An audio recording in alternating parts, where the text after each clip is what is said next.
Oke, salam dan salam sejahtera. Pencerahan saya, kenapa PM tidak jemput Tun dan Syafi'i? Kankah mereka juga berada di blok pembangkang?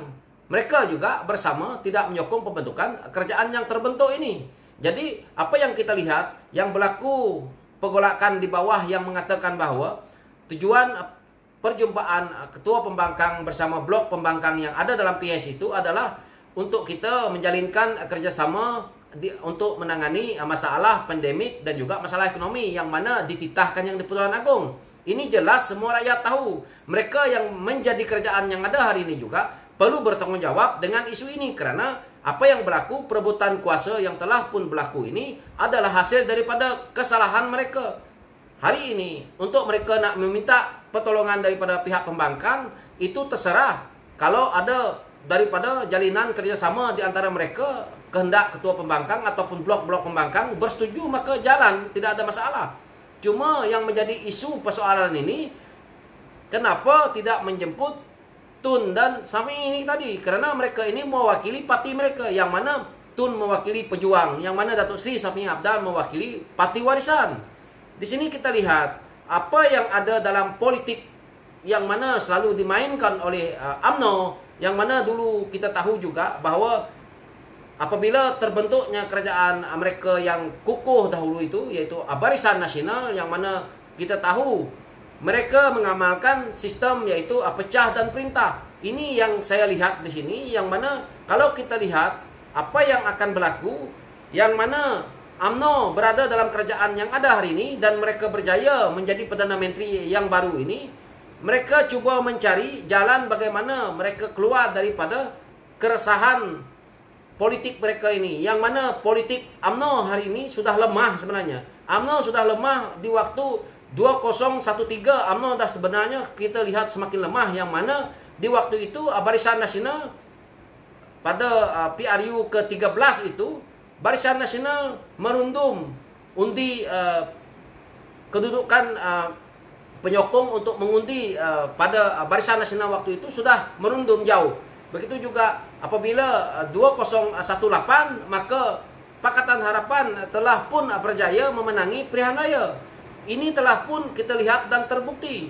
Hari ini apabila dekat dengan PRU ke-15 ini, kita tahu UMNO sudah lemah, yang mana hari ini UMNO bergabung dengan kumpulan parti yang dilihat tidak kuat, yang mana parti ini terlalu rapuh seperti Bersatu dan PAS. Maka UMNO sebenarnya cuba mencari jalan untuk gabungan baru.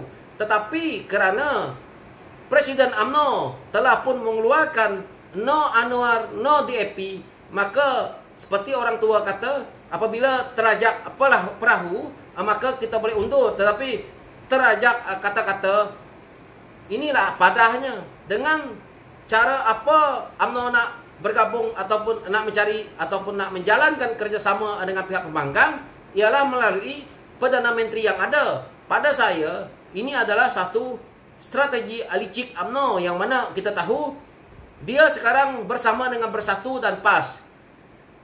Dan apabila dia nak bersama dengan parti yang ada itu, Bersatu akan bertemu dengan UMNO di PRU ke-15, begitu juga dengan PAS. Ini sudah jelas. Jadi pecahnya undi Melayu ini tadi boleh merugikan UMNO, yang mana UMNO sendiri pun sudah lemah. Jadi untuk mereka nak cari gabungan baru secara politik yang jelas akan dilihat oleh rakyat. Tetapi mereka cuba menjalinkan kerjasama politik, yang mereka cuba membuat perjumpaan, menjalinkan kerjasama dalam menangani isu masalah seperti ini. Jika berjaya, maka dilihat oleh rakyat, okey, ini adalah jalinan kerjasama di antara pihak pembangkang, yang mana kita lihat diwakili oleh Parti Amanah, Parti PKR dan Parti DAP. Jadi di sini rakyat akan lihat tidak lagi masuk kepada isu perkauman yang telah mereka mainkan selama ini. Dan apa yang berlaku, kita lihat UMNO cuba nak lari daripada gabungan mereka, yaitu Barisan Nasional, dengan nak menolak MIC, MCA, dan akan digantikan oleh DAP. Begitu juga PKR, mereka akan gantikan dengan Parti Bersatu. Begitu juga dengan Amanah akan menggantikan Parti PAS, yang mana hari ini kita lihat. Jadi UMNO hendak berkuasa Jadi mereka perlu memasang strategi baru ini untuk mereka melumpuhkan Parti Bersatu. Karena musuh utama UMNO sebenarnya bukan DAP. Musuh utama UMNO adalah Bersatu. Karena DAP tidak akan bertembung dengan kursi Melayu. Yang akan bertembung dengan UMNO di kursi Melayu itu adalah Parti Bersatu ataupun PAS.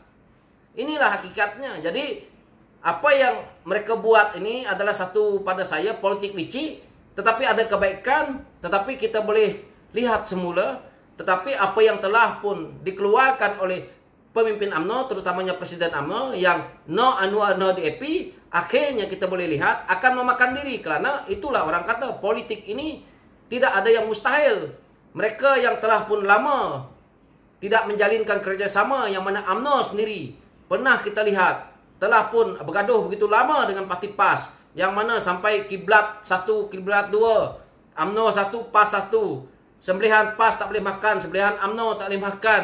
Ini sudah jelas, yang mana apabila hari ini mereka jalinkan hubungan kerjasama. Tetapi apa yang UMNO telah lihat, PAS ini adalah serampang mata dua, yang mana juga PAS ini bolehlah kita katakan mereka tidak ada persepahaman ataupun tidak boleh dijadikan kawan dalam politik, karena mereka hanya bergabung dengan orang untuk mendapatkan benefit politik mereka sendiri. Inilah yang kita lihat. PAS yang mana hari ini boleh conquer kepada negeri lain ke negeri itu adalah hasil daripada gabungannya dengan DAP dahulu. Bergabung dengan Pakatan Rakyat waktu itu. Jadi hari ini PAS yang bersuara kuat itu sebenarnya karena mereka berjaya itu daripada hasil gabungan mereka dengan parti lain yang lalu. Tetapi setelah mereka mendapat manisnya daripada hasil penggabungan mereka, maka mereka akan berpaling dadah dan mereka akan kritik. Ini adalah yang kita lihat. Begitu juga UMNO ini. UMNO juga hanya inginkan kuasa, yang mana kalau gabungan mereka ini tidak dapat dijayakan hasil daripada kerjasama yang mana kita lihat hari ini cuba mereka lakukan ini, maka mereka akan runtuh. Ini juga yang kita lihat, kenapa tidak menjemput Tun dan Warisan. Karena kalau Perdana Menteri betul ingin menangani masalah pandemik yang ada nih bersama dengan pihak pembangkang, mesti panggil semua pemimpin pembangkang yang mewakili parti mereka, termasuk parti bebas.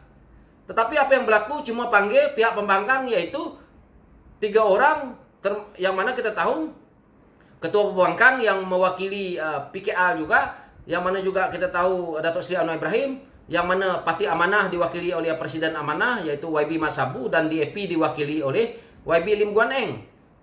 Dan kenapa tidak pergi menjemput juga Tun yang mewakili Parti Pejuang, ataupun Datuk Seri Sopeng Abdal yang mewakili Warisan? Karena kita tahu dengan jelas Tun sudah berkata bahwa dia akan bertanding 120 kursi.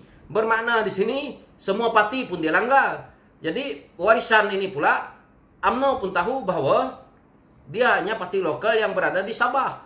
Ini adalah satu strategi yang mana cuba dibuat oleh UMNO untuk mereka kekalkan parti mereka supaya masih lagi mempunyai sokongan di PRU ke-15. Ini yang kita lihat. Tetapi untuk rakyat biasa ni lihat bahawa apa yang berlaku ini, ya di luarnya memang mengikut titah yang di-Pertuan Agong, memang jelas itu betul. Tetapi persepahaman yang lain ini akan menguntungkan UMNO, yang mana akan dilihat nanti kerjasama ini apabila berjaya, maka benefitnya itu nanti UMNO dapat, dan pengikut ataupun mereka yang menyokong kepada UMNO melihat bahwa DAP, PKR, Amanah menjalinkan kerjasama yang baik, maka hilang dengan begitu saja, yaitu no Anwar no DAP ini. Inilah permainan politik licik, yang mana kita tahu inilah politik pecah dan perintah. Jadi di akhir story ini, maka pada saya sebagai rakyat yang menyokong kepada pihak pembangkang, lebih baik pembangkang yang ada mengukuhkan kerjasama. Saya tidak, sebagai rakyat tidak suka lah mendengar perpecahan daripada tim A, tim B, tim C ini daripada pihak pembangkang. Tetapi daripada blok utama Pakatan Harapan ini, terutamanya PKR, harus bertanding banyak kursi dan melihat kursi-kursi penting ini yang mana telah pun sekitul lompat ini itu hari, perlu kita lihat calon yang betul-betul terbaik untuk diletak di situ untuk merampas kursi-kursi yang ada dan menambah lagi kursi yang ada. Begitu juga dengan DAP. DAP boleh memperkukuhkan lagi mereka punya kekuatan ataupun untuk menambah kursi, terutamanya di kawasan luar bandar.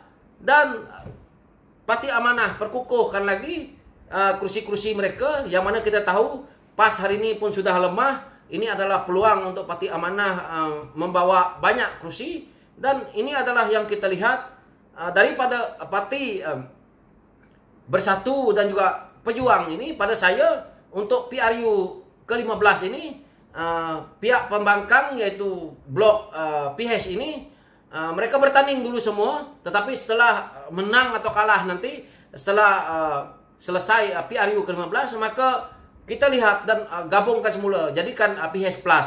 Tetapi untuk pemulaannya mereka harus bertelagah pula ataupun harus bertembung dan harus mencari siapa yang menang di situ, karena kita tidak mahu apa yang telah berlaku dalam PH yang lalu, yaitu apabila pihak PH ataupun PKR memberi laluan kepada Parti Bersatu untuk bertanding.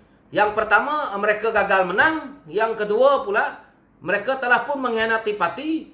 Jadi kerugian di sini sangat besar apabila akan berlakunya lompat-melompat, ataupun kita tahu satu lagi pengkhianatan baru akan terjadi, yaitu pengkhianatan 2.0 pula. Jadi kita tidak nak perkara ini berlaku. Jadi untuk menguatkan parti Pakatan Harapan ini, maka tiga gabungan ini harus menguatkan parti ataupun harus bertanding di semua kursi melawan Pejuang dan juga Warisan. Tetapi setelah selesai PRU untuk mereka nak bergabung itu tergantung, karena apa yang kita lihat hari ini telah pun berlaku, yaitu pengkhianatan. Jadi lebih baik PKR, DAP, Amanah fokus untuk terus ke depan, jangan lagi fikir pergabungan ataupun untuk nak membentuk satu coalition baru. Ini pada saya sangat tidak baik, karena tidak menguntungkan PH. Sebenarnya menguntungkan kepada mereka-mereka itu, terutamanya kalau kita lihat UMNO. Buat apa PH itu ditubuhkan? Tujuannya adalah untuk melawan Parti Barisan Nasional ataupun komponen besarnya UMNO. Tapi kalau kita hari ini nak bergabung dengan mereka, maka tidak ada gunanya lah. Lebih baik parti di Malaysia ini tidak payah terbentuk lagi, dan lantiklah siapapun untuk menjadi Perdana Menteri ataupun mentadbir negara. Lantiklah kaki tangan kerajaan yang mana yang terbaik itu untuk menjadi menteri, menjadi Perdana Menteri, supaya lebih bagus daripada kita ada perlawanan politik tetapi akhirnya bergabung sana bergabung sini, yang mana mereka yang selama ini mengkhianati, yang mana yang selama ini membuatkan kejatuhan nama besar seperti Datuk Seri Anwar Ibrahim, hari ini kita terima dengan begitu mudah. Pada saya sebagai rakyat, ini politik ya boleh saja berlaku, tapi pada saya rakyat tidak adil lah kepada pihak pembangkang, terutamanya Datuk Seri Anwar Ibrahim selaku ketua pembangkang, karena dikritik hebat, difitnah hebat oleh pemimpin-pemimpin yang terutamanya daripada UMNO dan PAS. Jadi itulah pandangan saya berkenaan dengan isu ini. Sekian, terima kasih.